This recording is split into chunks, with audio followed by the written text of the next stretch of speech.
Começando aqui mais uma transmissão pelo canal do Conde, o nosso clássico Conde Anitta, Anitta Blian, Rogério Anitta Blian. Vamos atualizar as informações sobre o coronavírus. Como é que você está, Rogério? Quarentena também, todos Estou nós? aqui escondido. Boa tarde, pessoal. Boa tarde, amigos. Boa tarde, Conde.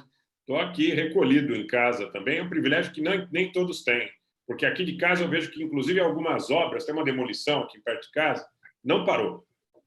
Não parou. Pois é, eu fico pensando. Tem uma fábrica aqui perto da minha casa também que não parou.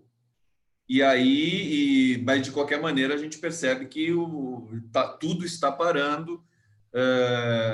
E é uma dor muito grande, né, Rogério? Porque as pessoas menos remediadas, enfim, o trabalhador, músicos, donos de comércio, vai ser uma situação bastante complicada. Depois a gente vai falar da falta de liderança, mas é muito triste a gente ver isso, né? É assim, e existe um risco, que eu acho que dentro desse processo a gente não pode deixar de levar em conta, que há uma desorganização total, né, sob o ponto de vista que nós conversamos na semana passada, da psicologia social, e também do mercado, em relação a... Você tem aí algumas atividades que... A precarização do trabalho, que nós falamos muito nesses últimos tempos. Essa gente não tem garantia. Quem vai levar pão e leite para o pai, para a mãe, que tem que levar pão e leite ali, que estão pilotando Uber ou que estão no Táxi 99, né? E tantas atividades terceirizadas aí, tanta gente vinculada a marcas de cosméticos, tanta gente que... Eu conheço um professor, não sei nem se ele não está nos acompanhando, professor de matemática, formado na Universidade Federal Fluminense. O sujeito tem uma capacidade. Ele abdicou da profissão de professor para trabalhar como autônomo, vendendo cosméticos, né? Numa proposta... Certamente porque o salário de professor estava ruim para ele. Exato, exato. Ele achou que... Eu não sei nem como é que a coisa acabou desenrolando para ele no dia a dia, mas ele achou que a coisa estava muito limitada como professor, ele tinha 2, 3 empregos, aí recebeu uma proposta, ele falou, não, eu vou abdicar e vou me aventurar. Mas um pouco tem, né? Apesar de ele estar no nosso campo político, um pouco tem daquela pretensão da autonomia. Eu sou empresário. Sou empresário. E eu conversei bastante com ele, uma pessoa que eu julgo sensata. Eu falei para ele, olha, os riscos são enormes em relação, por exemplo, à questão da Seguridade Social. Se tiver um problema, como é que fica? Você não vai para a Caixa, né? E ele e milhões de brasileiros, não é só Bom, e Uber. agora essas pessoas estão, enfim, é uma aflição muito grande. Precisamos oferecer soluções, tentar oferecer. Vamos tentar fazer isso hoje aqui na live no Conde Anitta. Deixa eu saudar aqui público: Roseli Bortes, Selma Lopes, Silvia Moita, eu que te gosto aqui presente, Marcos dos Santos, Radija Domingos, Deise Ribeiro, Izzy Castro, Catarina Lunardelli, todo mundo saudando a gente aqui para começar, para fazer o esquenta aqui no Conde Anitta. Anitta, muitas coisas para tratar, noticiário super acelerado. Vamos começar falando da live do Lula ontem. Foi bacana ele fazer essa live importante, e ele ficou indignado, porque diante da inépcia do governo e de uma coletiva que o governo prestou, que foi uma negação, foi horrível. Jornalistas pedindo licença para não desagradar o presidente, uma coisa deprimente. Teles Ortiz, 30 anos de experiência, essa altura do campeonato, Rogério Nitablian. Agora, fala do Lula, diz quais são suas impressões aí, se você acha que isso muda um pouco o cenário, se a gente pode recuperar um pouco de liderança para o país. O que eu mais acho destacado na fala do Lula é o ponto que nós precisamos reforçar a ideia de que precisamos cuidar antes da saúde, das pessoas, e depois da economia, né? Eu recebi hoje uma mensagem que realmente nesse aspecto eu hei de concordar.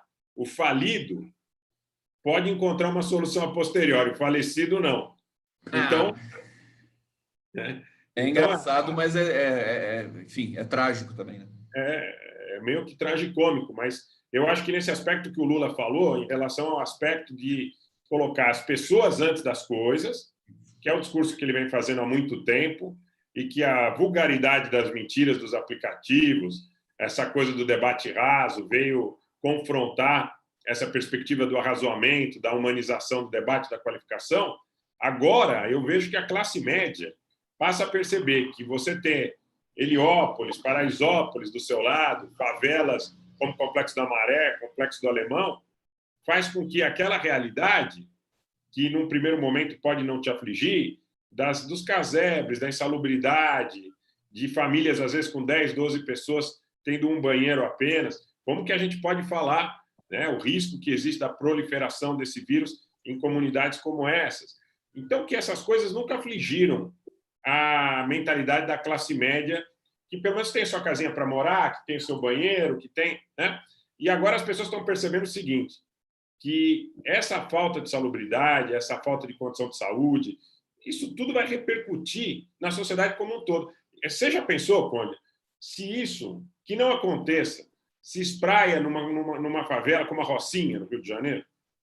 Você sabe como são as vielas estreitas, as casas uma do lado das outras, as pessoas que moram em 10, 12, 15, 20 pessoas com um cômodo. Como que isso vai ser atendido pelo nosso serviço público de saúde? Como que vai ser atendido? Perfeito. Eu estou até aqui recuperando uma foto que o Marcelo Auler me mandou para mostrar o que você está dizendo aí da Rocinha. Quer dizer, a Rocinha é assim, né? Como é que você vai produzir uma política de isolamento, de quarentena, numa topografia e enfim, numa engenharia que tem essas características, né? Aqui até a manchete do Globo era do domingo passado. Desafio da contenção, moradias precárias acende sinal de alerta para o controle de coronavírus. Hoje, ontem, acho que foi ontem, que a Jandira Fegali fez uma fala numa comissão em Brasília, Congresso, dizendo que o discurso no Brasil precisa ser direcionado às pessoas mais pobres. Isso não está acontecendo, porque quando você fala assim, coloque, se a pessoa está infectada na sua casa, deixa ela num cômodo só para ela, com arejado, enfim, com o lixo que ela só vai poder controlar, uma toalha só para... Tem casas que você não tem mais de um cômodo. Quer dizer, o Brasil tem uma realidade, a maior desigualdade do planeta.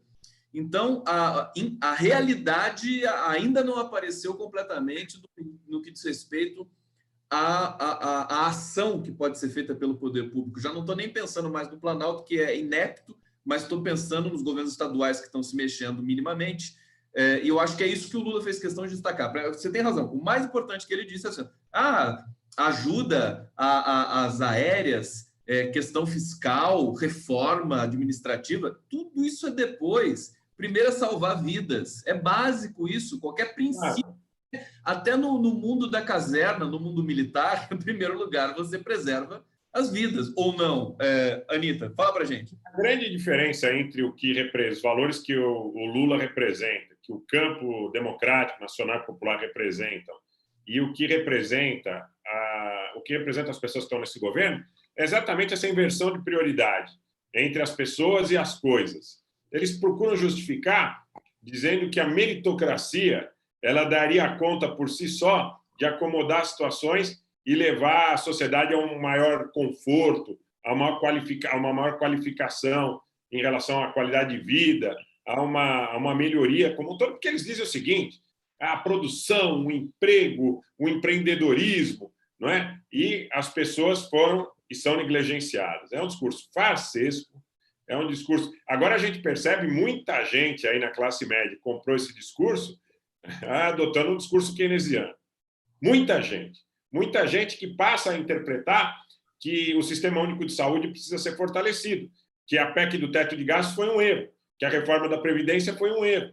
Mas isso não era uma situação vigente. A classe média fazia apologia desse tipo de coisa. Quando eles gastaram dinheiro com o Ratinho, fazendo propaganda, e o Ratinho dizia, não, precisamos reformar a Previdência, porque os governos anteriores... O discurso é muito desqualificado, porque os governos anteriores nos obrigam a tomar uma atitude radical para garantir o futuro dos nossos filhos e tudo mais.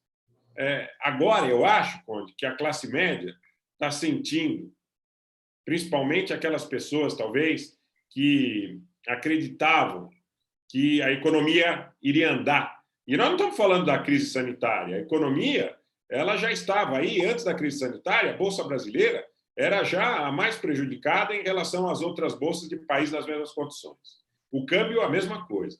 Agora, claro, a crise sanitária demonstra sobre o aspecto existencial, é a vida das pessoas que está em jogo. E não ter um sistema único de saúde de qualidade pode te colocar, efetivamente, numa situação de não retorno. Não adianta falar que é doença de velho, não adianta falar que tem 9 mortes no Brasil. Isso tudo, a gente sabe que a realidade não coaduna com essa situação. Perfeito. Anny Tablian, vamos para o bate-papo. Deixa eu retomar aqui o nosso quadro do bate-papo. Obrigado todo mundo aqui. Eu aprendi, viu, Anny Tablian? Eu peço inscrições para o meu canal agora, durante a programação. Por favor, meus queridos ouvintes, internautas aqui que estão assistindo o Conde Anitta, todo mundo deve estar inscrito já no meu canal, mas eu estou pedindo mais agora para inscrições para o meu canal. Pedro Lula Cândido está aqui. Boa tarde, queridos Conde e Anny Tablian. Dica: não compre exageradamente, não faça estoque. Pense nos profissionais de saúde que estão no front, salvando vidas e não encontrarão nada depois. Abração. Obrigado, Pedro, sempre muito consciente. Zé Luiz Maia, querido, obrigado. Rogério e Gustavo. Daqui a pouco eu volto para o bate-papo. Eu quero colocar uma mensagem que está circulando pelo Zap, muito importante. É uma boa notícia, tá? Mas eu peço para vocês não se empolgarem. Eu simplesmente... isso ainda está confirmado, quer dizer, é o Davi Wip que está falando aqui. Vou colocar para vocês e depois a gente começa. Senhores, acabou de ser divulgado em Stanford que 100% dos 40 casos testados com hidroxicloroquina e azitromicina associados zeraram o PCR para a Covid-19, ou seja, curaram a doença. Então, esse protocolo já está sendo usado no Hospital do Coração e na Prevent Senior a partir de hoje. Isso provavelmente vai mudar completamente o curso da doença. Bom, Anitta, você quer me dizer alguma coisa? Você estava digitando lá. Eu só queria dizer o seguinte, essa informação, eu tô um pouco preocupado porque ela não repercutiu, né? A gente não viu notícias sobre isso, pelo menos eu não tenho informação sobre isso. Busquei, pesquisei rapidamente, agora não achei. Mas, de qualquer maneira, eu queria aproveitar porque daqui a pouco vai sair a cura. Vai sair a vacina, vai sair o coquetel que vai, digamos, evitar a morte das pessoas. O problema não é só sair. A partir do momento que isso for descoberto, vai demorar meses para que chegue, para que se massifique, para que as populações possam ser devidamente atendidas. Eu acho que por isso que talvez não tenha repercutido, viu, Anny Tablian? Porque as pessoas podem se empolgar e falar, agora tem cura, agora eu vou sair por aí, né? A gente tem uma longa quarentena pela frente. Fala, Anny Tablian. O Trump disse que a hidroxicloroquina, que é um remédio em francês eles falam paludismo, né? É malária. Eu digo isso porque o teste foi feito na França. Combinada com azitromicina, um antibiótico, teria, na França, em 20 e tantos casos que foi testada essa combinação entre esse remédio, que é um remédio que, inclusive, vem na farmácia aqui no Brasil sem receita e acabou, né? As pessoas foram para comprar hidroxicloroquina sem necessidade, para deixar, para guardar em casa, dentro desse aspecto da responsabilidade que a gente falou há pouco. Não há necessidade, por exemplo, quem tem lúpus usa esse remédio, né? E as pessoas foram procurar, hoje não encontraram, tinha gente denunciando isso, inclusive, nas redes sociais.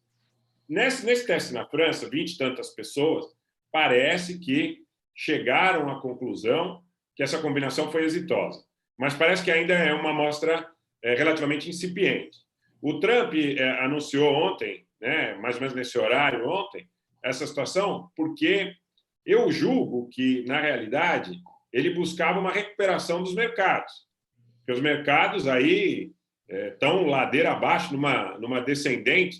Um dia ou outro dá um pequeno respiro, mas você pegar a Bolsa Brasileira... É como se os mercados estivessem em coma, né? É uma situação dramática.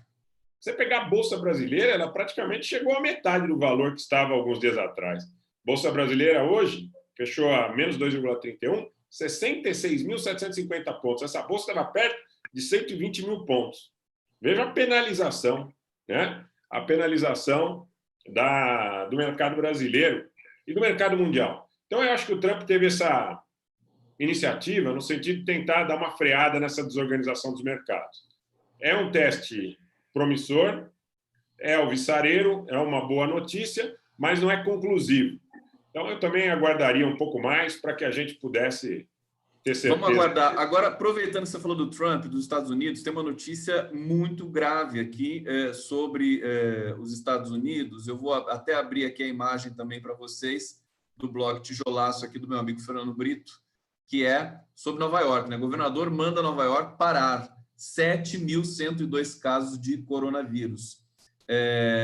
Assim, a ascensão, a curva dos Estados Unidos está muito alta. Daqui a pouco eu vou trazer um gráfico aqui para a gente ver, mas pessoas preocupadas justamente com o desenrolar dessa pandemia, Anita Blian, nos países, enfim, europeus. Nós já estamos vendo o estrago que a pandemia fez ali, e agora os Estados Unidos.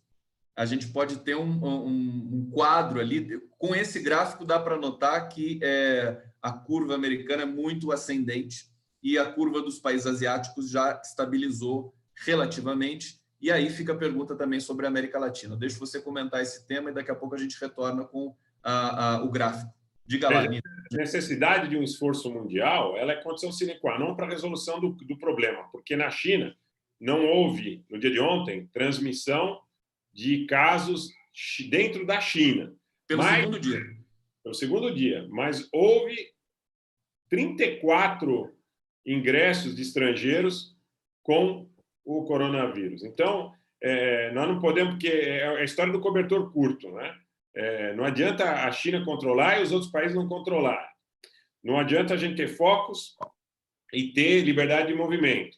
Eu queria depois fazer um encadeamento, quando não sei se é a hora, com o que a gente está notando, que é a agudização dos fechamentos de regime na esteira da preocupação com o coronavírus. Olha, aconteceu lá no September 11, em 2001, não é momento de entrar na discussão se foi um false flag, se foi um atentado ou se foi alguma coisa projetada pela inteligência estadunidense. Mas o que aconteceu? Ato patriótico, as pessoas cederam liberdades individuais em nome de uma comoção social, e essas liberdades individuais elas não foram mais resgatadas. Não houve uma informação de que o problema do terrorismo solucionado, essas pessoas resgatariam suas liberdades individuais. E agora o que eu acho que está acontecendo é que os governos, na França, por exemplo, drones armados fazendo monitoramento. Em Israel, o governo de Israel decreta claramente, de forma explícita, que não há mais sigilo telemático de nenhuma monta, que monitora todos os telefones porque trata do coronavírus como uma ameaça, como terrorismo. Eu não estou querendo com isso fazer teoria da conspiração, nem dizer que o coronavírus foi criado em laboratório, nem dizer que o coronavírus está sendo usado como parte da guerra híbrida. Mas as consequências do coronavírus certamente estão. E eu vejo isso também em relação à necessidade, por exemplo, de monitoramento de movimentos que está sendo suscitada na Itália. Recebi uma informação hoje que na Itália o número de mortes continua crescente e que o serviço de inteligência italiano estaria monitorando os telefones celulares da Lombardia e teria percebido que cerca de 40% dos detentores de aparelhos continuam se locomovendo, o que demonstra que essas garantias individuais elas estão sendo perdidas no momento da explosão do coronavírus. Eu tenho dúvida se nós vamos resgatar essas liberdades e garantias individuais quando essa crise estiver sanada. E acho que há uma exploração, sim, sob o ponto de vista da dificuldade que existe de cada vez as coisas ficando mais explícitas no sentido de desigualdade, de muito pouca gente tendo de mais e muita gente tendo muito de menos. Essa gente quer reter poder político e eles parecem que não estão preocupados com vidas humanas. Eles estão preocupados com mecanismos para manutenção do poder político. E essa restrição às liberdades individuais é uma das maneiras mais fáceis deles continuarem mantendo esse domínio, essa hegemonia em relação ao exercício do poder político. Isso é uma coisa que me preocupa sobremaneira. Sempre esplendidamente bem informado, nosso querido Rogério. Como é que você consegue ser tão bem informado assim e ainda trabalhar com outras coisas, Rogério? Dá para você explicar para a gente? Você dorme? Você dorme? Olha, eu durmo pouco, na verdade, já há algum tempo, que eu não durmo muitas horas, mas esse vício aí da informação, e depois que a gente começou a vir para a rede social, a gente começou lá no Facebook, vocês sabem, depois a gente começou nas redes, no YouTube, na participação nesse Papo com o Conde, aqui nas sextas-feiras, e o que acontece é que eu acho que foi uma conjunção de fatores, de relacionamentos que a gente tinha construído ao longo da vida, pessoais ou comerciais, ou de diversas atividades que nós exercemos ao longo da vida, e a conjunção com uma certa credibilidade que a gente foi adquirindo. Então, a gente acaba recebendo muita informação e acaba desenvolvendo muitos relacionamentos interessantes. Isso, não, desculpa te interromper, mas eu acho que é isso que caracteriza você. Você tem contatos importantes, né, em todo lugar, todos os lugares do mundo, pessoas te municiam com informação, e a partir do momento que você passa a vocalizar, né, as informações chegam em você também, né, com muito mais rapidez. Acho que esse é um dado. Olha, eu vou dar um exemplo que não tem uma dimensão menor no sentido do xadrez da geopolítica estratégica do mundo, mas tem a ver com uma situação exatamente no sentido que você falou.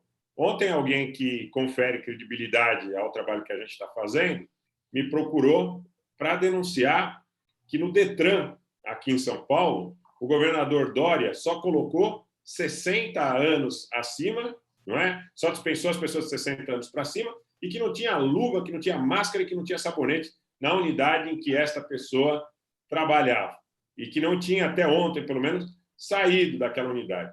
Então, me pediu que exteriorizasse essa informação para que as pessoas ficassem cientes, pudessem cobrar o governador Dória, sabendo do risco, inclusive dizendo que alguns ambientes não tinham janelas, que alguns ambientes que não tinham janelas trabalhavam com ventilador ligado, né? E que tudo isso é um ambiente propício para a proliferação do vírus, que essas pessoas deveriam ser dispensadas. Então, quer dizer, na verdade, é exatamente essa equação que você fez. Anitta, você quer concluir, querido? Não, é isso aí. Essa equação. Eu quero dizer o seguinte, eu acho que você é o protótipo do jornalista contemporâneo, desse que acho que você, porque você enfim, você tem seu trabalho estabelecido, sua profissão estabelecida, mas sempre teve, enfim, e nós tivemos também uma conjuntura aqui que obrigou a todos nós, no meu caso também não é tão diferente assim, professor, linguista, pesquisador, a gente mergulhou no mundo da informação porque a gente não aguentava mais ver como esse mundo da informação estava sendo produzido. Então, eu acho que você está virando sinônimo de credibilidade. Aliás, eu quero dizer aqui, a imagem que eu soltei supostamente do Davi Wip, o Pedro Lacândio deu uma informação aqui dizendo que o G1 já desmentiu, disse que não é o Davi Wip. Se não for, realmente o cara parece muito a voz do Davi Wip, eu conheço assim, a questão musical também da percepção, imitou muito bem. Mas o que eu queria trazer com aquela mensagem é que, se sair uma cura, não vai adiantar absolutamente nada. Nós vamos ter que continuar produzindo uma resistência muito grande e vamos ter de continuar em quarentena. Era o destaque que eu queria dar para essa informação. Deixa eu só ler alguns comentários aqui do bate-papo para a gente voltar no tema aqui. Anitta, Tânia Nadais, eu compreendo o comportamento do Rogério em relação à informação, pois eu não fico um dia sem me conectar com as notícias. Elza Rodrigues, vamos compartilhar essa live para aumentar o alcance, para mais pessoas saberem panelaço, hoje 8h30, fora Bolsonaro. Guido von der Heide, dizendo que a grande mídia desinforma, relativamente, a gente sabe disso também, eles estão tentando fazer um trabalho agora, porque eles também estão assustados, mas a situação realmente é complexa, porque a imprensa brasileira passou muito tempo vivendo numa fantasia, criminalizando PT, esquerda, trabalhador, e agora fica difícil se reconectar com a realidade, essa realidade impiedosa, né, Anitta Tablian? Eu quero fazer uma denúncia em relação a essa questão de panelaço. Isso. Olha, vamos lá. Nós tivemos na Avenida Paulista, lá no dia 15, naquela loucura, já em pleno surto do corona, a reunião do bolsonarismo, onde um sujeito, próximo da esquina com a Rua Augusta, deu um tiro em alguma pessoa, em uma transeunte, que gritou fora Bolsonaro. Deu um tiro. Eu não sei, eu realmente não conheço o desdobramento, se ele foi detido ou não foi. como é que a coisa caminhou. No dia do panelaço, agora, no panelaço foi na quarta, né? Foi na quarta. Primeiro, né? Primeiro foi na quarta. Grande panelaço, na quarta-feira. Aqui na região onde eu moro próximo à Avenida Paulista. Muita gente, aqui o Bolsonaro ganhou com cerca de 75% dos votos no distrito onde eu voto. Panelaço foi grande, mas a denúncia que eu quero fazer é a seguinte. Nós assistimos naquele dia um tiro de um sujeito que está vinculado à Jovem Pan, ao Pânico, que foi veiculado no Twitter, depois ele retirou o vídeo, pediu desculpas e tudo mais. Agora eu quero tocar, eu coloco essas duas questões, desses dois disparos de arma de fogo, com o que eu ouvi nas janelas, quando muita gente, inclusive, no próprio prédio onde eu moro, saiu batendo panela e votou no Bolsonaro. Eu sei que votou, disse que votou no Amoedo, mas eu sei que votou no Bolsonaro, que o Amoedo não foi o segundo turno. A Amoedo é coringa, né? Agora, eu queria... A denúncia que eu quero fazer é a seguinte. De alguns gritos que eu ouvi, e é evidente que quem fez esse tipo de situação, que quem gritou esse tipo de ameaça, não se colocou publicamente. Se colocou escondido, atrás de cortina, atrás de janelas fechadas, semi-abertas ou escuras, ambientes escuros. Vamos dar tiro em comunista. Comunista, vocês vão tomar tiro. Vocês vão tomar tiro. E foram várias pessoas que, a partir do momento que alguém ecoou, dizendo, olha, comunista, os militares estão chegando, vocês vão tomar tiro. E aí alguém gritou, olha, nós vamos apagar vocês. Então, veja, e aí umas 4, 5 pessoas, pelo menos, nenhuma aparecendo, começou a reverberar e ecoar esse tipo de ameaça. Então, vamos tomar muito cuidado com esse tipo de situação. Não quer dizer que não é para fazer panelaço, não. Mas esse tipo de clima de um governo inepto, de um governo entreguista, de um governo lesa-pátria, que utiliza desse discurso rasteiro da violência mequetrefe, ingressou na mentalidade de certos setores da sociedade que são perigosos, porque tem muitos desses, eu não tenho dúvida em apostar, que efetivamente são capazes de fazer esse tipo de coisa, inclusive sem sequer saber a quem poderiam estar atingindo. O que me lembra muito a situação de Sarajevo, de Pali, lá na Bósnia e Herzegovina, no momento da desintegração da antiga Iugoslávia. Vizinhos. São pessoas que até então tinham um relacionamento, esses gritos não vieram, bom que se frise, não vieram do meu prédio. Vieram de prédios muito provavelmente à frente do meu. Mas são pessoas que sempre conviveram de alguma forma, pelo menos nem que fosse por uma identidade de classe hipócrita e tudo mais, num nível de paz, encontro e alguma harmonia. Nem que fosse uma simples maneira protocolar. Agora, esses gritos, eles me deixaram bastante intrigado. Aonde vai parar isso? Pois é, esse acho que é a chave do que aconteceu com o Brasil nos últimos anos. Essa caixa de Pandora, vamos dizer assim, do horror, ela foi aberta com o Bolsonaro. O Bolsonaro era a chave para abrir isso. Ele dá a senha, é aquele momento da apologia ao Ustra, dentro enfim, de uma instituição nacional que é o Congresso Nacional. A partir daquele momento, por que um cidadão vai querer ser civilizado ou educado e não ameaçar alguém que discorda do que ele pensa sobre a vida? É complicado. Foi isso que aconteceu com o Brasil. Anita, vamos rodar os temas aqui, porque eu quero te perguntar muitas coisas ainda hoje. Vou ler mais um comentário aqui da Sal. Conde, eu recebi um PDF com a resolução do laboratório de um amigo que trabalha nesse laboratório. Eu abri e li, mas não achei prudente repassar, pois não sei a eficiência no tempo. Sobre a medicação que a gente anunciou aqui, Sal, será que é sobre isso que você está falando? Deixa eu ler aqui o comentário da Elza Rodrigues. Vamos dar like para aumentar o alcance das pessoas saberem do panelaço. Isso aqui eu acho que eu já li. Peço likes para as pessoas aí, compartilharem a live também. Anita Blian, eu queria que você comentasse a seguinte notícia. Parece que a Boeing não quer mais a Embraer agora. Não sei se você chegou a ver isso. O mundo financeiro, econômico, virou de cabeça para baixo. Foi aquela comoção, essa questão aí da Embraer. E agora eles estão pedindo 60 bilhões para o Trump. Você acha que tem uma possibilidade desse acordo ser desfeito em vista da atual situação? Talvez, né? Olha, talvez, mas eu duvido que isso permita que o Brasil recupere nesse quadro, nesse cenário, a Embraer que nós tínhamos. Né? Porque já foi destruído. Já foi destruído. Inclusive, as próprias conquistas tecnológicas, que eram patrimônio da empresa, elas já foram entregues para a Boeing. Né? A Boeing já pegou o que ela queria, né? Exatamente. Talvez agora possa até dizer, olha, eu achava que a coisa caminhava no sentido do fechamento da unidade da Embraer aqui. Que eles poderiam fechar a Embraer, a unidade daqui, e dizendo que, a partir dessa unificação, utilizariam conhecimentos, tecnologia, eventualmente alguns quadros, alguns funcionários mais qualificados para uma nova unidade, inclusive, eventualmente, fora do Brasil. Eu tenho para mim, que num quadro normal, a Embraer aqui, brasileira, aqui, está próxima de você aí, né, Cone?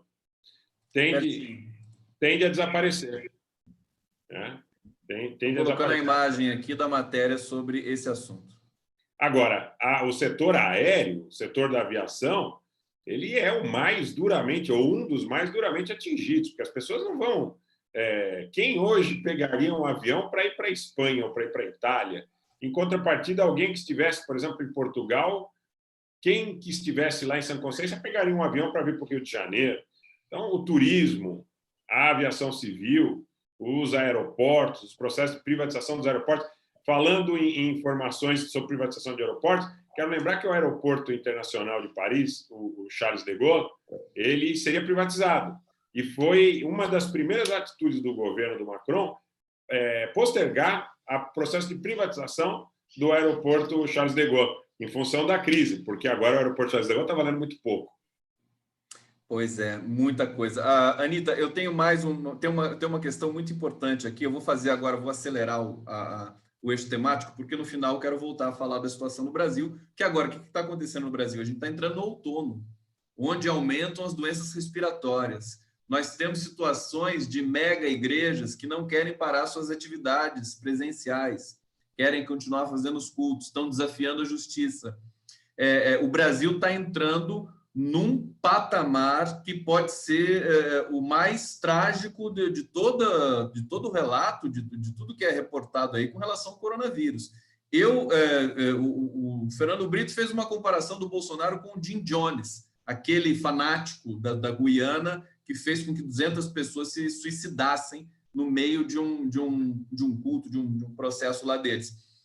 A gente segue um pouco esse caminho. Eu, na verdade, vou acelerar. Vamos falar agora sobre isso, sobre essa situação dos cuidados no Brasil.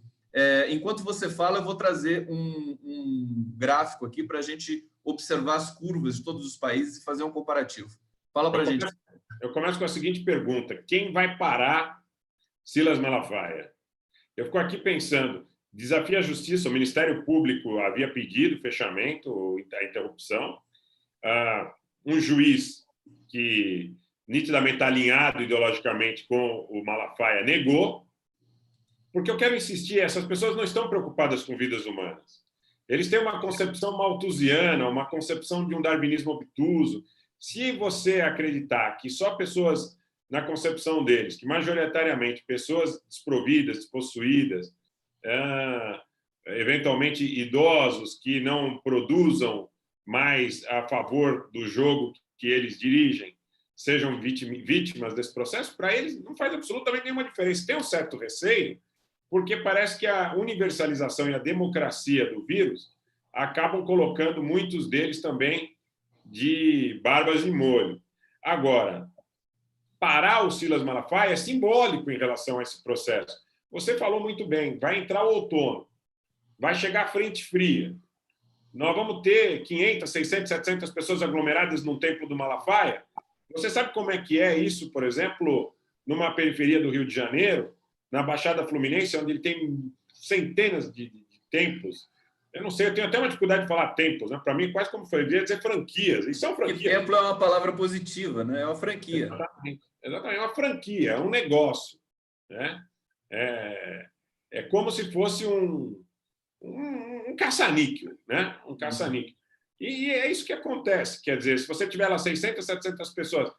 Você teve um caso real de um pastor sul-coreano que desafiou as autoridades, inclusive indo para a província de Wuhan, na China, e que provocou mortes. Porque ele estava fazendo casos, Anitta Blair, desculpa te interromper, mas tem casos dramáticos. Não sei se você viu o caso no Uruguai de uma socialite. Ela foi para a Europa, não sei se para a Itália. Quando ela voltou, ela foi num casamento, ela voltou com o coronavírus, foi num casamento com 500 convidados. Temos no Uruguai hoje 55 casos. 44 casos estão diretamente ligados a esse casamento. Perfeito. E tem outro caso do sujeito lá que foi para a Bahia e que levou o vírus. Ele tinha frequentado, foi à festa da irmã da Gabriela Pugliese, lá da Socialite, né? E aí ele veio para São Paulo, ele teve o diagnóstico, voltou para lá de jatinho, né? Isso também não faz muita diferença, mas os relatos da mídia davam conta que ele voltou com casais de amigos. Eu recebi um outro relato que ele voltou com algumas moças aí que parece que ele levou para lá como acompanhantes. Só de menos, mas só para ilustrar o fato, né? Do desdém dele em relação às vidas das pessoas envolvidas. Sejam acompanhantes, sejam funcionários. Ele contratou 8 funcionários para trabalhar na casa dele lá, nesse final de semana, contaminou 2 desses funcionários. Não sei se outros foram contaminados, né? E tem um detalhezinho aí que coloca mais um pouquinho de indignação na gente em relação à representatividade de determinados segmentos, determinados quadros, determinadas posições, não de instituições, porque seria temerário dizer isso. O sujeito é filho de uma ex-presidente do Tribunal de Justiça do Estado do Ceará, né? Não vale citar nominalmente, mas é filho de uma ex-presidente do Tribunal de Justiça do Ceará. Então...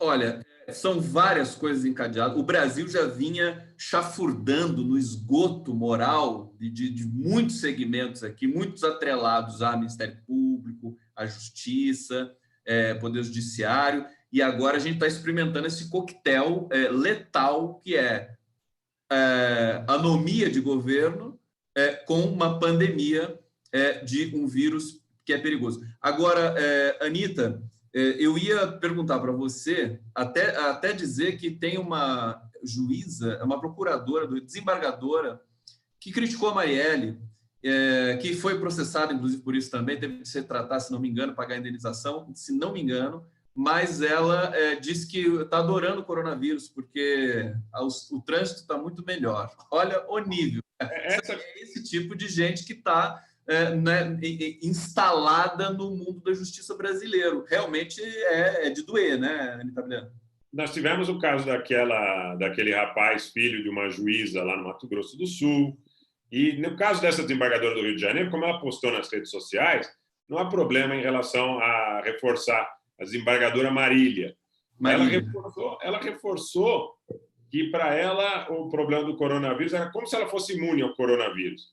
Que para ela não tem problema, que ela estava até feliz porque o trânsito estava bom, né? Eu tenho uma triste notícia, eu recebi há pouco fotografias, inclusive, elas não estão muito boas, estão muito distantes, mas de praças, de quadras de futebol no Rio de Janeiro, que estão cheias. Eu estou falando de hoje, eu estou falando de sexta-feira. Nesse momento, agora há pouco, a gente estava aqui começando e eu recebi algumas imagens. Olha, eu vou, claro, me certificar mas a fonte é crível. Estamos jogando futebol. Não, mas se a gente olhar, como a gente mostrou a imagem da Rocinha, da periferia das favelas do Rio de Janeiro, a gente também, né, aquilo está consolidado, né? É muito arriscado. Não pode ficar 1,5 metro da distância da outra pessoa, que é o que disseram na Itália. Bom, realmente é um desafio muito grande. Eu acho que tem um desafio. Eu quero falar ainda de panelaço com você. O pessoal está perguntando aqui sobre essa quarentena, enfim, que pode gerar um panelaço até a queda do Bolsonaro. Não se sabe se por renúncia, se por impeachment, mas o que mais me incomoda, acho que você pode contribuir muito com essa observação, com essa resenha, que é o seguinte: Bolsonaro se recusou a mostrar o exame que deu negativo. Os 3 exames, segundo as informações oficiais, são 3 exames que ele fez, ele vai para o 4º agora. A delegação que foi para Miami, brasileira, voltou, o último dado que eu tive acesso foram 22 pessoas contraíram coronavírus.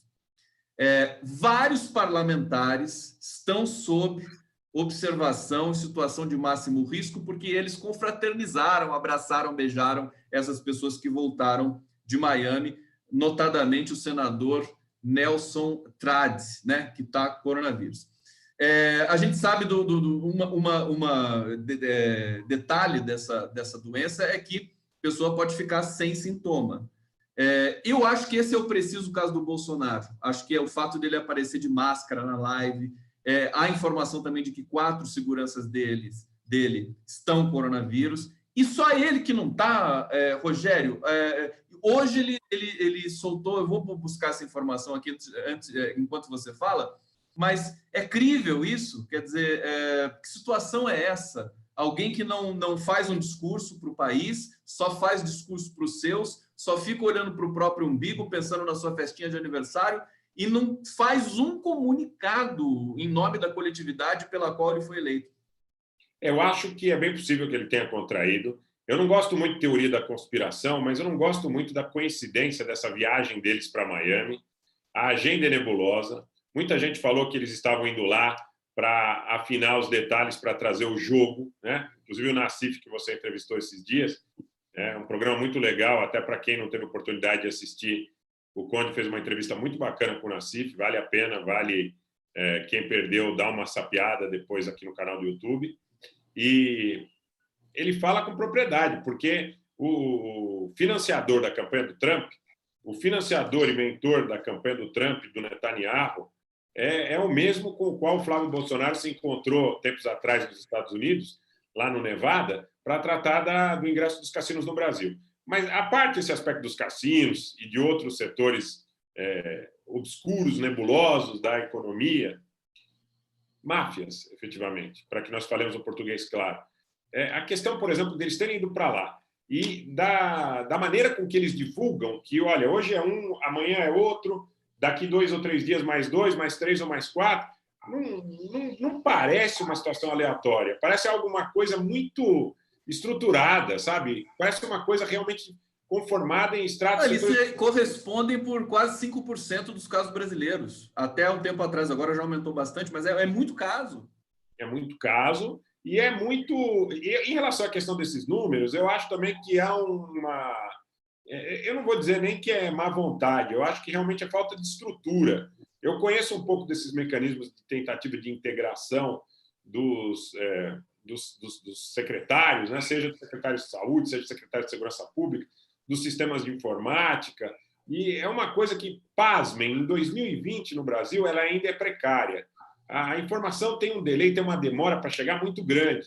O que a gente ouve por aqui é que tem muita gente já internada. Por exemplo, eu recebi uma informação ontem de uma rede de hospitais, que uma rede de hospitais, que é um hospital, vamos dizer, de classe média boa, não é nenhum desses hospitais hotel top aqui de São Paulo, que só esse hospital já teria cerca de 57 casos confirmados. Então, tem uma demora. Eu não acredito que nós estejamos aquém de muitos milhares de casos já constatados. Mesmo assim, a maneira com que tratam dessa história do coronavírus, General Heleno, segurança do Bolsonaro, Davi Alcolumbre, parece um negócio meio nebuloso, assim como é nebulosa essa relação que eles têm com o Trump, que eles têm com o Netanyahu, que eles têm com esses grupos. É tudo muito obscuro, é tudo muito feio, é tudo muito triste, ainda mais quando nós comparamos com o período que nós tivemos no Brasil do ex-presidente Lula. Nem me fale, Rogério Nitablian, deixa eu vir mais um pouco aqui para o nosso bate-papo, fazer mais uma rodada aqui de questões com você, meu querido Rogério. Elza Rodrigues dizendo, Anitta, o medo vai em paralelos, em primeiro lugar, com as famílias. Esses pastores estão entregando as ovelhas para o lobo. Está meio truncada a mensagem aqui, mas é isso. Sal está dizendo aqui de novo, só uma dúvida. Hoje circula nas redes, às 23h30, os aplausos para os profissionais de saúde. Um agradecimento e homenagem. Vai ter o panelaço no mesmo horário? Ela pergunta. Pessoal, aqui todo mundo muito desconfiado que o Bolsonaro realmente tenha esse vírus. E aí eu vou colocar uma... Deixa eu só colocar aqui a home do Estadão, que era justamente aquilo que eu queria trazer para você. Anitta, olha só. Bolsonaro disse que talvez tenha sido infectado e que pode fazer novo exame.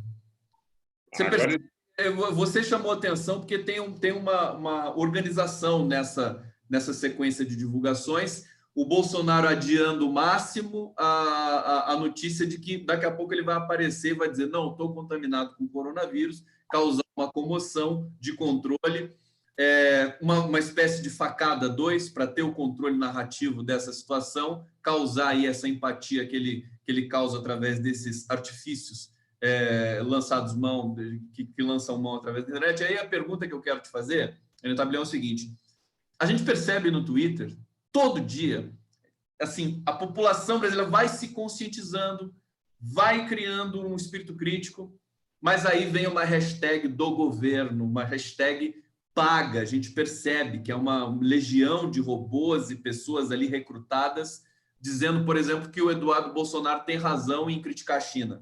Aliás, esse é um problema gravíssimo que nós estamos vivendo, de conflito diplomático com a China, que nós vamos precisar da China muito provavelmente daqui a alguns dias, daqui a algumas semanas talvez. Comenta para a gente essa questão da internet, quer dizer, eu vi perder um pouco de força as milícias bolsonaristas, mas agora com o coronavírus eles vieram com toda a carga, tão altamente financiados para continuar produzindo desinformação, o que piora demais o estado de controle de coronavírus no Brasil. Fala, Rogério. Sim. E a figura do Mandetta, por exemplo, que é uma das figuras que tem um pouquinho de credibilidade junto às classes médias, também faz uma certa diferença. O discurso do Mandetta, nesse ínterim aqui, quando nós falávamos, eu recebi aqui algumas mensagens de pessoas que bateram panela, veja a incoerência, né? Que bateram panela, que não estão satisfeitas com o Bolsonaro, são os tais eleitores do Amoedo, e que agora estão elogiando o ministro Mandetta, porque dizem que ele tem um compromisso muito sério com o Brasil e com a saúde pública. Eu não quero fazer juízo de valor em relação a isso, mas, efetivamente, para que você esteja, como diziam os antigos, para que você esteja na lama, né, e volte limpo é um pouco difícil. Para estar dentro do governo do Bolsonaro e ser uma exceção a esse quadro, ser alguém que mantém e preserva alguma dignidade, é um pouco difícil. Então, eu quero dizer que, em relação a essas coisas das hashtags, dos exércitos de robôs e de descompromissados com a realidade, alienados, etc., eu realmente percebi que ontem e hoje, especialmente com relação a essa questão da China, eles envidaram esforços, eles trabalharam muito, tem muita mentira nos aplicativos entre ontem e hoje, sustentando o Bolsonaro, falando naquelas asneiras de artigo 142, falando em ameaça contra as oposições, né? E isso realmente é algo que, mais uma vez, fica absolutamente claro. Eu acho que a gente tem um compromisso com a clareza da denúncia nesse sentido. Não é alguma coisa que o bolsonarismo tem a capacidade de organizar, financiar, distribuir. Isso é obra de estrangeiro, gente. Isso é obra da ocupação do Brasil. Não é obra de meia dúzia de milicianos mequetrefes da Baixada Fluminense. Com todo respeito à Baixada Fluminense, mas não à política da criminalidade. Não é obra do miliciano de Campo Grande ou de Rio das Pedras. Por isso, algum tempo atrás, eu dizia de forma indignada, nosso problema não é a milícia, não são os laranjas. Nosso problema é a ocupação do Brasil. Quem derrubou a Dilma? Sem crime, sem prova, perseguiu o Lula sem crime, sem prova, sem juízo natural. Não foi a milícia de Rio das Pedras, da Musema de Campo Grande. Não foi o Queiroz ou o Adriano. Eles são o chão de fábrica do golpe de Estado no Brasil. E esse assédio, novamente aí, das hashtags no Twitter, nos grupos, nos aplicativos da mentira, defendendo Eduardo Bolsonaro, no proselitismo charlatão, é trabalho que é de agentes externos à democracia, nacionais e estrangeiros. Perfeito, Rogério Tabelian. Bate-papo aqui, Jaime Alves dizendo que ele está contaminado com o vírus da vaca louca, brincando aqui com o Bolsonaro. César Cienza perguntando, tem notícias do Alcolumbre? Vi dizer que estava internado. O Alcolumbre está isolado porque ele deu positivo para o coronavírus. Elza Rodrigues, Anitta, o medo vai... Ah, não, isso aqui eu já li. Deixa eu seguir aqui. Raquel Sampaio, Conde, na Coreia havia uma igreja com foco. Guido von der Heide, após verdade. Raquel Sampaio, Guido von der Heide, boa tarde. O Hospital de Prevent Senior está com casos de internações. Tem um caso grave em São Paulo, que é esse Hospital Prevent Senior, né? Que é justamente onde tem mais casos, onde foi rastreado o primeiro caso, não foi notificado, há toda uma polêmica em torno disso aí, e o que só mostra que o caso brasileiro é um caso perigoso. O dia 20 brasileiro foi mais avançado do que a Itália. Eu vou colocar aqui agora para vocês o gráfico que eu tenho aqui, só colocar, a gente vê junto aqui, Rogério, que é o seguinte, ó, a gente vê aqui a China fazendo já a sua curva de controle, 2 dias já sem transmissão doméstica. O caso da Itália ainda crescendo bastante, ultrapassou a China em mortes, né? Com a população, acho que 20 vezes menor que a China, que é da China.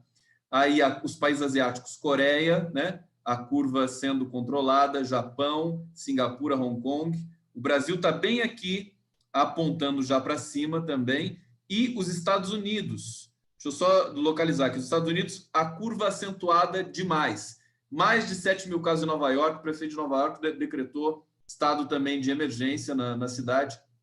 E eu queria pedir para você fazer aí uma conclusão, um arremate do nosso papo, de maneira geral, lidando justamente com a questão realmente concreta, biológica, médica, técnica do coronavírus, nos Estados Unidos, sobretudo no mundo, né, mas nos Estados Unidos e no Brasil, que aparentemente nós vamos enfrentar o cenário de guerra que a Itália enfrenta até esse momento, e não vai ser fácil com um país sem governo. Fala, Anita, para a gente. A primeira mensagem é, efetivamente, nesse momento, em todos os momentos posteriores, saúde pública, universal e de qualidade, defendida por todas as pessoas que têm o mínimo de sensatez e apreço à vida humana.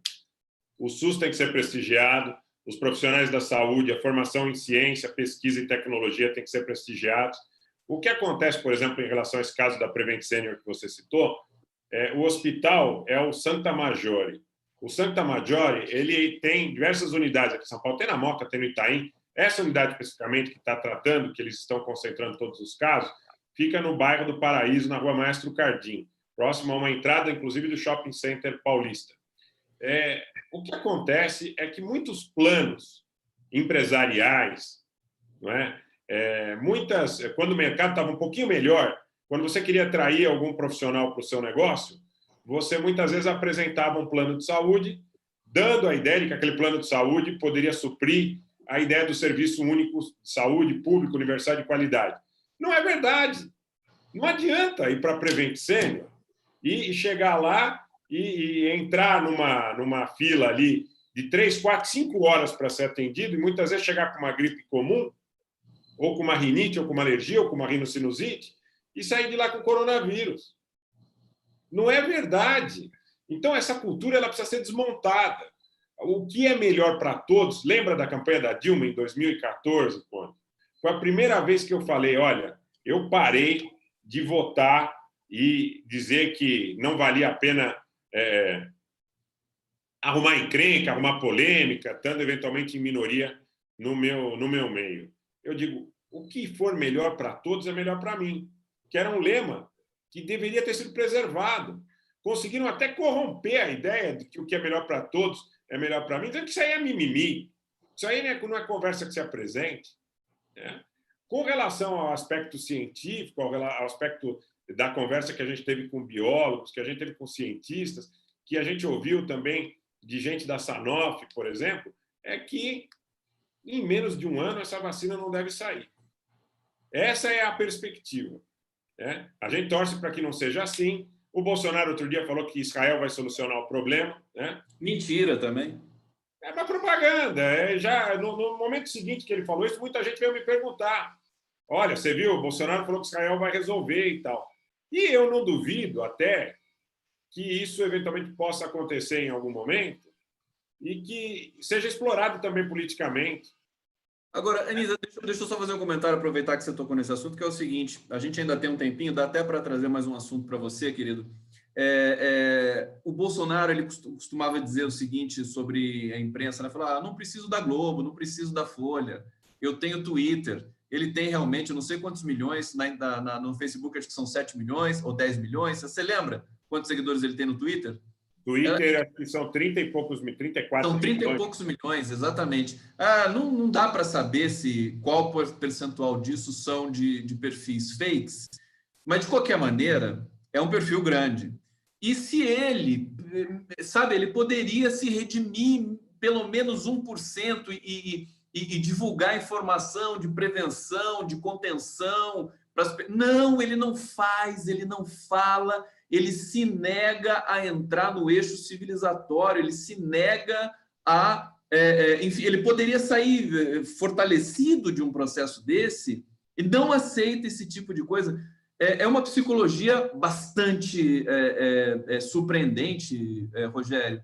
Eu acho que está aí para isso, viu, Cone? Está aí para isso, né? Ele quer destruir tudo mesmo, assim, não tem... Acho que é aí que faz valer ainda mais a sua tese de que ele não é o gerente do negócio, tem alguém em algum lugar que está bancando isso.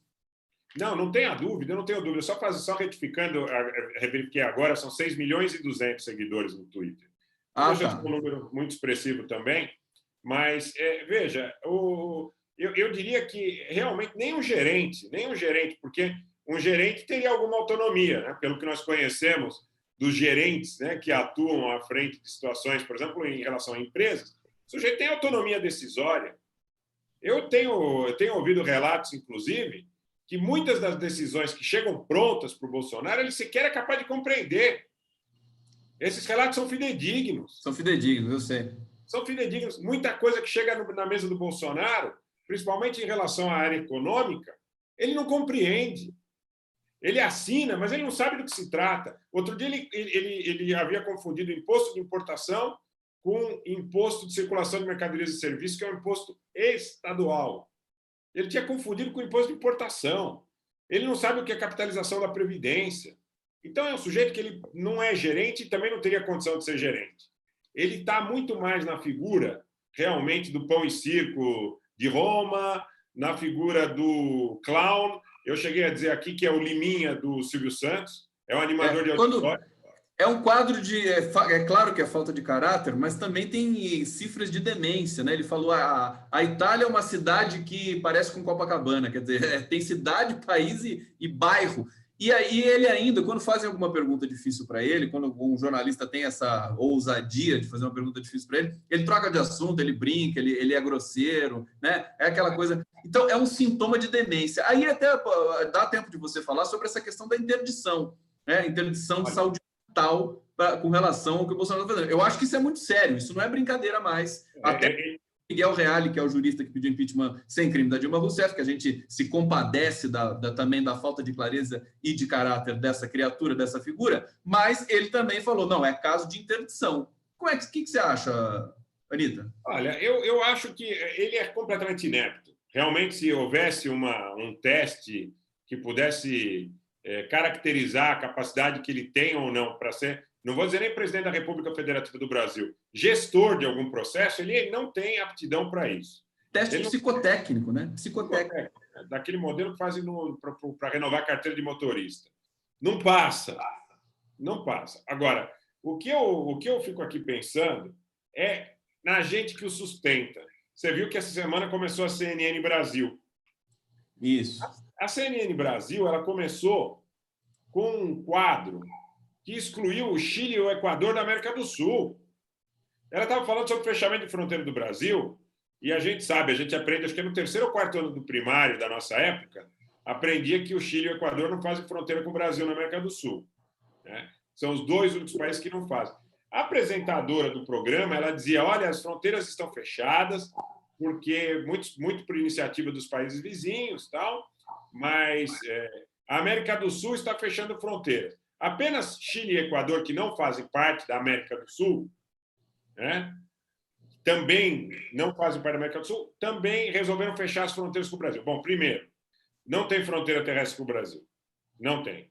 Ela podia dizer, eles não recebem mais cidadãos brasileiros, seja por intermédio terrestre, rodoviário ou aéreo, ou marítimo, mas não fazem fronteira com o Brasil. Ela conseguiu tirar o Chile e o Equador da América do Sul e dizer que as fronteiras desses 2 países que não fazem parte da América do Sul também estavam fechadas com o Brasil, num cenário que é absolutamente... Não era falta... Você pode dizer, foi um lapso, né? Pode acontecer, a gente pode errar, a gente também erra, mas ela insistia em dizer que esses 2 países que não fazem parte da América do Sul, inclusive foi para o Twitter, alguém postou, ela repetiu isso umas 3 ou 4 vezes, não sei se você chegou Lamentável, a ver. Não cheguei a ver isso, não. Não consegui, a gente fica, o ritmo muito forte, ainda não consegui parar para ver a CNN, só vi um trechinho, assim, estava lá, não me lembro quem que estava ali é muito parecido com a Globo News, eles vão fazer aquela estética lá de jornalismo, né? Essa coisa de TV a cabo. Mas, Anita,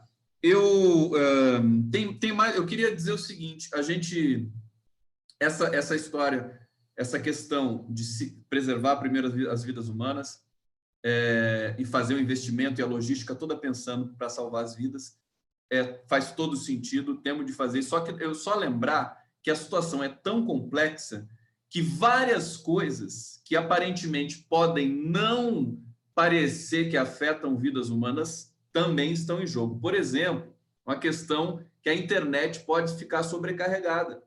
Você imagina todos nós em quarentena, enfim, você leva uma sobrecarga às redes. Nós já temos problemas no Brasil de muita falta de transparência das operadoras. Quem vai sofrer mais com isso? A população mais pobre, que paga internet limitada, e a gente pode ter um apagão. Eu tenho uma notícia aqui de que aumentou 40% o tráfego desses pacotes aí de internet residenciais. A gente sabe que diminui um pouco na indústria, porque ela vai parando, mas o grosso, quer dizer, o usuário, né, individual, vai sobrecarregar a rede. Você teria alguma informação nesse sentido para a gente?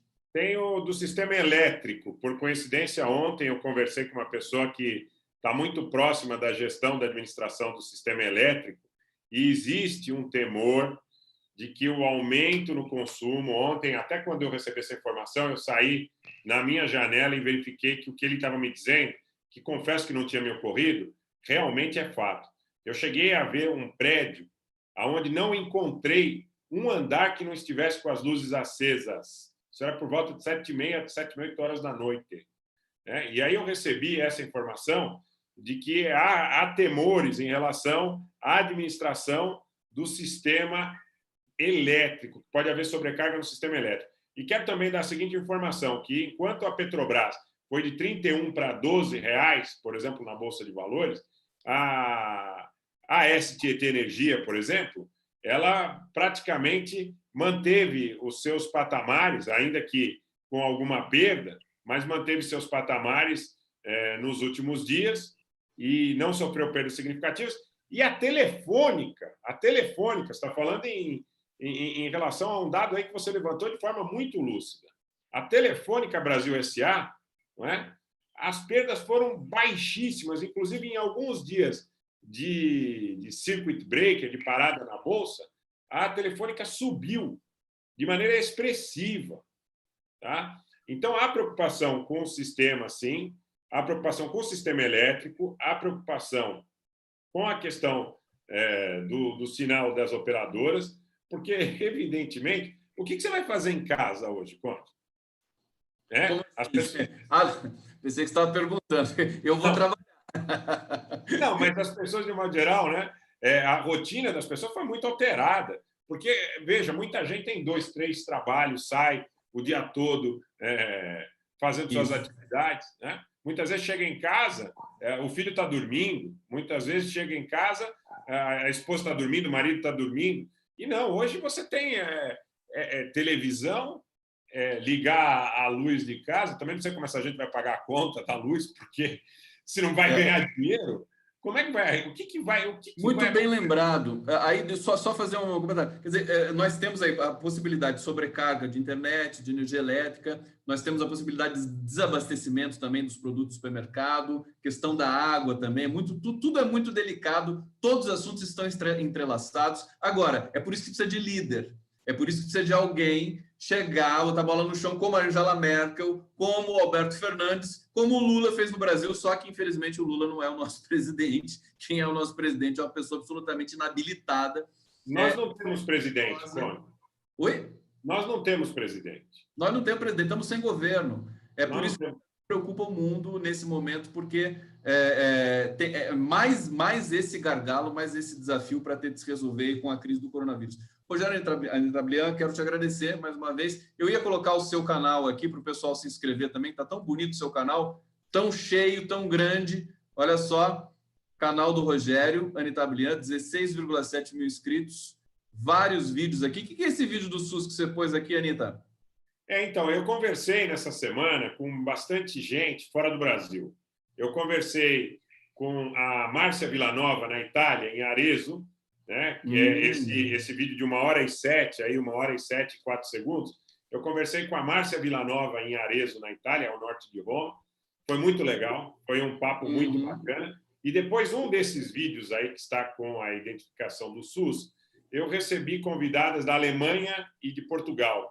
Né? A Valquíria falou da Alemanha, a Ilma Tosta falou de Portugal, falaram a respeito da situação nesses países, do Sistema Único de Saúde, do Sistema Nacional de Saúde português, do Sistema de Saúde alemão, a gente falou sobre o sistema italiano, e vamos continuar essas interações. Eu não estou tendo, porque eu também estou fazendo esse trabalho aqui no meu canal, não estou tendo tanto tempo de acompanhar o seu, mas parabéns, quer dizer, você realmente é uma pessoa importantíssima para esse momento, e vou tentar ver nesse fim de semana alguns desses vídeos aí que você tem feito. Deve ser magnífico ver você entrevistar pessoas, pesquisadores, pessoas voltadas aí para o controle do coronavírus no mundo. Você quer acrescentar? Quero. Eu queria pedir uma especial atenção para esse vídeo da Márcia Villanova, dessa interação. A Márcia Villanova, na realidade, é uma jornalista brasileira. Qual que é? É o de 1h07 e 4 segundos. Mas aonde que ele está aqui que eu não estou achando? Ele está embaixo dessa do medo. Essa aqui? Essa aí. Essa aqui. Vou até colocar ele um pouquinho para a gente aqui. Que num momento difícil, num momento crítico e com a necessidade de levar informação a vocês, falando mais uma vez com brasileiros que estão no continente europeu, estão no velho continente, que vivem um clima mais agudizado desse drama do coronavírus. Deixa eu avançar um pouquinho. Mas assim, não pode, tem que ser prudente sobre isso. E o que acontece eu aqui doente? Eu estou doente, estou com febre, estou sozinha com um filho pequeno. Nós temos essa... Só um trechinho, Anitta, só para o pessoal saber o que você está fazendo. Quem é a Márcia Villanova? Desculpa. A Márcia é uma jornalista brasileira que trabalhou, ela é gaúcha, ela trabalhou na RBS, no Zero Hora, e ela está radicada na Itália já faz um tempo. E o que a Márcia trouxe, inclusive, a Márcia provavelmente teve o Covid. Mas o que acontece? Ela não testou, porque a Itália não está mais testando as pessoas que tenham sintomas não graves, né? Que é o caso da Márcia. E agora ela já está melhor, até foi 3 dias atrás, agora ela está melhor. E eu queria contar, primeiro que o depoimento dela é comovente. Ela diz assim, olha, no primeiro momento, as pessoas desacreditaram da gravidade. E depois perceberam o quão sério era o problema. E agora a coisa lá na Itália está dramática. Também há o desmentido dessa história que não atendem idosos na Itália. Isso é uma fake news. Atendem todos na Itália, todos estão sendo atendidos com dignidade. Infelizmente, há muitos mortos, porque tem 2 componentes também. Populações muito idosas e muito fumante ali na Lombardia, sabe? Muito fumante, pessoas com enfisema, com pulmão debilitado, muita gente que tinha um modo de vida que, nesse momento, efetivamente, a coisa ficou complicada. Agora, o depoimento da Márcia é comovente.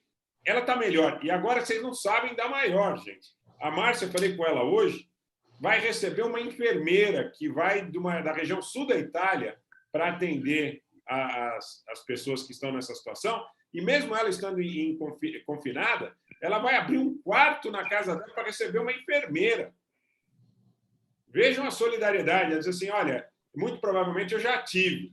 Então, talvez, se isso for verdade, se não for outra gripe, ela estaria imune. Mas, independente de ter a certeza ou não, ela diz, eu tenho o meu compromisso como cidadã, não do Brasil ou da Itália, do mundo, de abrir um quarto na minha casa para receber uma enfermeira que vem do sul da Itália para lutar pelos doentes que estão comprometidos na Lombardia. Perfeito, Rogério Anitta Blian. Enquanto isso, aqui no Brasil, classe média se debate para levar álcool gel do supermercado. Olha, só uma última, desculpa, eu sei que a gente já estendeu demais, mas só uma última que eu acho que vale a pena. Esse medicamento, né, que foi eventualmente exitoso para poder tratar da questão do corona, eu fiz questão hoje de fazer algumas pesquisas em farmácias, né, tanto virtual, como também fiz algumas ligações, né, para verificar. O estoque está esgotado em todas as farmácias. Só para reiterar, eu já falei isso, mas tem gente que faz uso desse medicamento, que é para tratar da malária, para lúpus. E precisa fazer uso diário. Vai faltar. porque a classe média correu para comprar o medicamento na farmácia e guardar. Muito provavelmente 90% não vai utilizar. E aí é complicado, porque essa classe média que está batendo panela aí, talvez para se eximir, né, da responsabilidade que foi colocar o Bolsonaro no governo central. É complicado, a gente vai... São moristas, Conde, são moristas. Cuidado. São moristas, também tem que ter cuidado com isso, verdade, você tem toda a razão.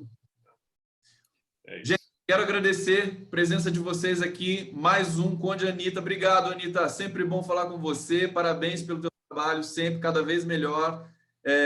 Vamos ver se a gente se encontra aí mais vezes, mas por hora, toda sexta-feira estaremos aqui às 17 horas para conversar com o público que é super cativo, super carinhoso com a gente aqui. Obrigado. Finalizando esse link aqui, a gente se vê. Valeu. Abraço. Tchau, tchau.